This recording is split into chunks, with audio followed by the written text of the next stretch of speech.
Assalamualaikum warahmatullahi wabarakatuh. Selamat petang para pejuang cuan. Gimana kabar kalian di petang hari ini? Semoga kalian semua dalam keadaan sehat semua dan saya doakan sukses semua buat kalian. Amin. Mantap jiwa ya.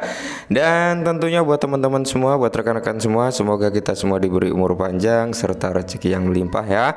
Dan tidak luput ya kawan-kawan, tetap secangkir kopi harus selalu ada buat menemani kesempatan di petang hari ini teman-teman, untuk melihat rekondisi daripada keadaan cryptocurrency yang di mata kalau kita lihat ya jauh di mata dekat di hati, warna merah merona-rona bikin mengiris hati, wanjas wadas ya. Kalau kita lihat untuk Bitcoin masih cenderung bertahan teman-teman di area 26 ribuan ya, dan bisa kalian pantau sendiri ketika Bitcoin ini dalam kondisi yang kurang prima, altcoin juga mengalami hal yang serupa ya, kurang prima juga. Meskipun di sini kalau kita lihat presentasinya, kalau kita ukur teman-teman ya, mayoritas dikuasai oleh warna hijau royo-royo tapi rasa sangkut ya. 60% ini keadaan kripto dalam kondisi recover tipis-tipis. 40%-nya masih diserang oleh negara api. Oke, jadi di kesempatan kali ini teman-teman ada sedikit kabar nih yang cukup menarik nih buat para komunitas XRP ya. Intinya paling enggak kalian punya lah ya, walaupun hanya sedikit XRP teman-teman ya, entah 10 atau 20, yang penting kalian punya XRP teman-teman ya. Karena di sini kalau kita lihat bersama untuk market cap secara globalnya, secara keseluruhan daripada si XRP ini mengalami kenaikan 1,81%, cuman untuk volume masih dalam kondisi belum prima ya, turun teman-teman ya.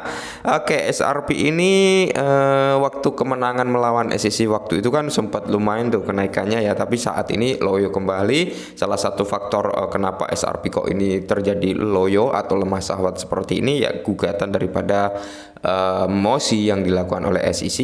Yang kedua yaitu dengan rekondisi daripada keadaan cryptocurrency yang dimana belum stabil ya teman-teman.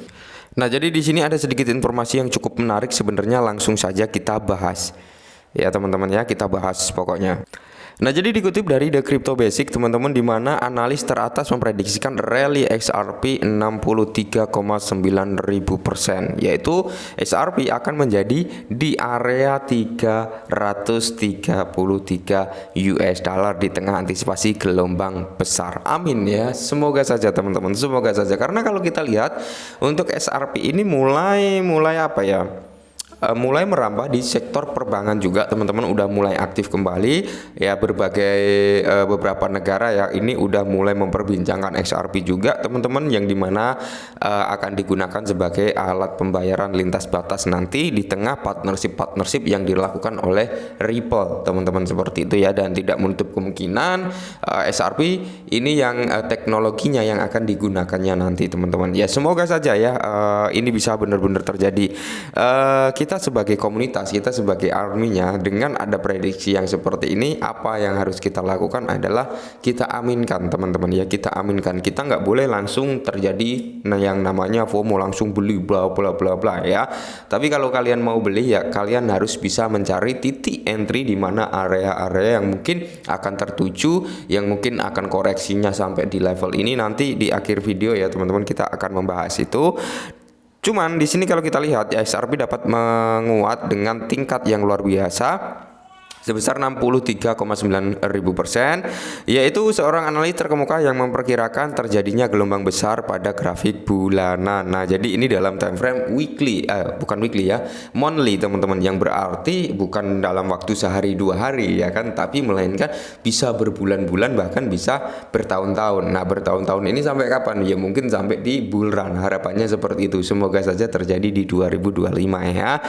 Jadi di sini XRP bisa menjadi 333 dolar. Pengamat pasar mengungkapkan target ambisius ini dalam analisis terbarunya, mengutip data historis saat ini mengamati potensi terjadinya gelombang besar, teman-teman. Nah, ini adalah seorang analis ya, teman-teman, yang memprediksikan daripada harga XRP, yaitu Drag Defender. Nah, jadi kalau kita lihat teman-teman, Drag Defender ini memprediksikan harga daripada XRP ini bisa menyentuh di level 333 ya. Ini adalah salah satu analis yang dilakukan oleh dark divider tersebut teman-teman, dimana dia wave trend indicator green ya, wave trend indicator green. Jadi ketika memasuki area atau indikator yang dikotakin ini teman-teman, yang diberi kotak ini ya, bentar. Nah, kotak-kotak ini rata-rata di sini akan ada yang namanya pembalikan harga ya. Ini poin pertama, dia naik lumayan signifikan. Yang kedua ini ada kenaikan. Nah, poin ketiga ini akankah skenario-nya sama teman-teman, menjadi kenaikan yang cukup signifikan, mengutip pada kenaikan di tahun 2017. Semoga saja ya, karena kalau kita lihat presentasi kemenangan SRP ini udah mengantongi 90% ya melawan SEC, meskipun kenapa nggak 100% gitu ya kan. Tapi di sini ya kenapa saya nggak nganggap 100%, karena SEC masih belum terima dengan kekalahan yang terjadi dan dia sedang mengajukan mosi. Oke.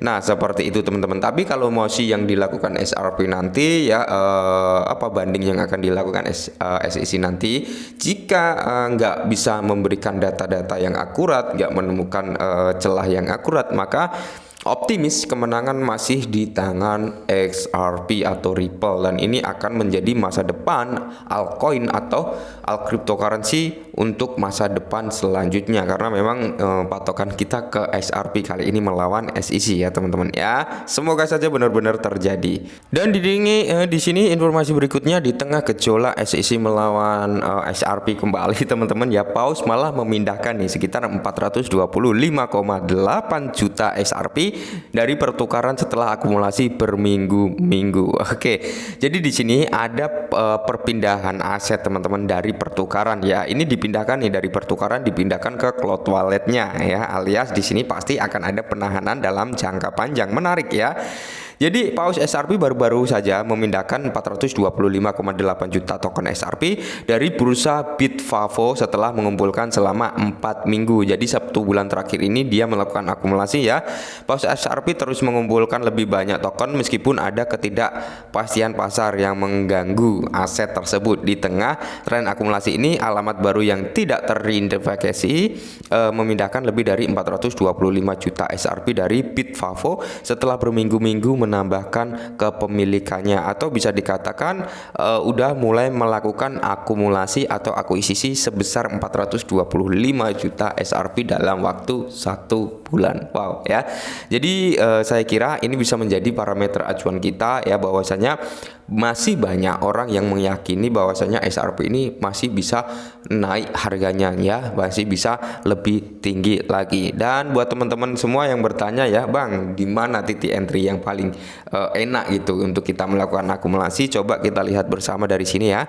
Nah, ini kita lihat teman-teman real chart daripada XRP ini, dia sudah berada di area resisten ya, area resisten udah kejebol, dan dia saat ini di area resisten yang ini ya teman-teman. Ini adalah beberapa kali ya dia mencoba untuk menjebol di sini, nggak mampu, di sini lagi, di sini, dan akhirnya terjebol, dan kali ini turun lagi ya, dan saat ini menyentuh area resisten kembali di level kepala 5 ya. Nah, jadi sampai mana ketika dia memang ada potensi turun, sampai mana Bang? Ya sebenarnya kalau untuk DCI di harga saat ini udah bisa teman-teman ya. Apakah dia akan turun sampai level ini? Nah, kita lihat perbesar teman-teman ya. Level ini sebenarnya ini kalian bisa lihat ya, masih ada yang namanya imbalance ya teman-teman. Cuman di sini udah diambil orderannya, udah diambil, udah nggak fresh lagi ya. Yang dimana di sini ada orderan yang cukup kuat juga, karena apa, terjadi pantulan yang cukup lumayan signifikan ya, hanya meninggalkan shadow teman-teman ya.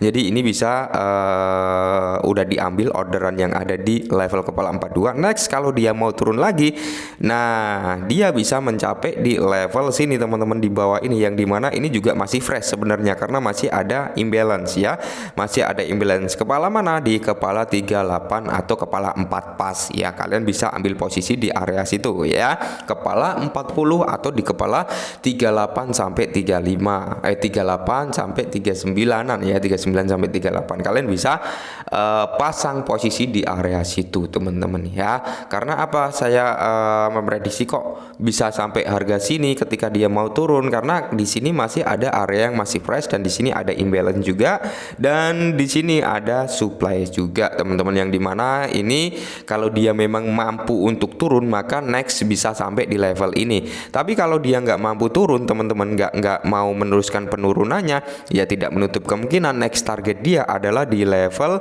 kepala 61 sampai area 65-an. Ini adalah area yang terdekat untuk dia mengalami kenaikan kalau dia nggak mampu untuk turun lagi teman-teman. Tapi kalau dia mampu untuk turun lagi, maka tidak menutup kemungkinan teman-teman di area 38, 39 sampai kepala 4 adalah targetnya ya. Dan paling terendahnya mungkin bisa nyentuh di area level 35 teman-teman, seperti itu ya. Karena memang di area yang saya sebut tadi, di sini juga ada resisten juga yang bisa menjadi acuan kita ya, bahwasanya area tersebut juga akan kuat gitu untuk memantulkan harga SRP kembali, seperti itu. Dan semoga saja ya, ingat SRP untuk long term teman-teman, prediksi tersebut diambil dari time frame monthly ya tadi teman-teman, yang kita bahas bahwasanya SRP bisa nyampe di area $333 itu diambil dari time frame monthly, berarti nggak dalam sehari dua hari, nggak dalam seminggu dua minggu, melainkan hitungan bulan bahkan tahunan ya, karena diambil dari time frame yang cukup besar, yaitu time frame monthly atau bulanan ya.